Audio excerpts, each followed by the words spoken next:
We are remembering fallen Cleveland police officer Jamieson Ritter. Just within the last few hours, Cleveland police released new details on the services to remember Officer Ritter. Our Mitty Hicks joins us live now from the 3rd District Police Headquarters with more on those details. Mitty? Good evening, Matt. Well, we've just learned that the memorial service for Officer Ritter will take place on Monday, July 8th, downtown Cleveland, and then a funeral will happen shortly after that. But not here in Cleveland, instead in upstate New York, where the officer is from. We had a chance to speak to Officer Ritter's friends from high school, who remembers him as a loyal friend. When you see him, it's like you just never skipped a beat. John is holding back the tears as he talks about his best friend, Jamieson Ritter, the Cleveland police officer killed in the line of duty on July 4th. And for the words John couldn't say because the grief is so heavy, another friend did. He was scholarly, he was athletic, he was a good friend, he was social. He was a soldier, he was an officer. Jack and Officer Ritter were best friends. The two met in high school in upstate New York, and the rest was history. We had a very tight-knit group of friends. We're still friends to this day. Those same friends showed up to his parents' house within hours after receiving the news. Now they're struggling as they come to terms with this new reality of life without him. I think you can't possibly ever imagine the worst for the one that you love. Jack says protecting people was more than a job.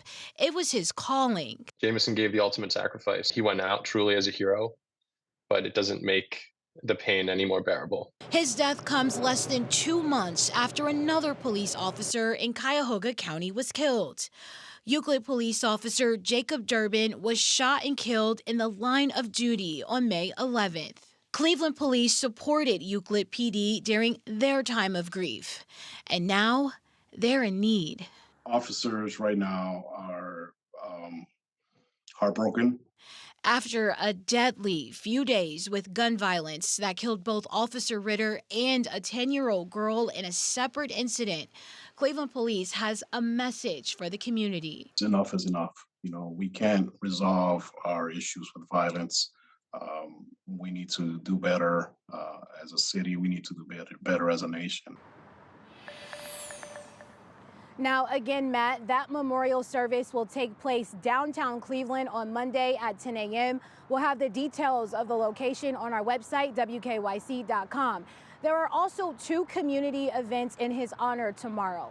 The first is a lemonade stand thanks to a family in Brooklyn. The proceeds from that lemonade stand will be donated to Officer Ritter's family. There will also be a march and run tomorrow. And again, we'll have all that information on our website for those of you at home, WKYC.com. For now, live in Cleveland, back to you. Okay, Mitty Hicks outside of a growing memorial for Officer Ritter in the 3rd District. Thank you for that report. Officer Ritter's accused killer, 24-year-old Delante Hardy, appeared virtually before a judge this morning, and we learned more about what led up to the fatal shooting. The state said officers were searching for Hardy because he was accused of stealing his grandmother's gun and shooting her in the face last month. The state also said when officers tried to arrest Hardy, he fired 5 shots, one of which hit Officer Ritter. Here's part of the judge's message to Hardy, and she was talking about gun violence among young people. The uptick in gun violence involving young people, quite frankly, is alarming, exhausting, and dismaying. The harm to the families, the community, and society at large is immeasurable. The judge set Hardy's bond at $5 million.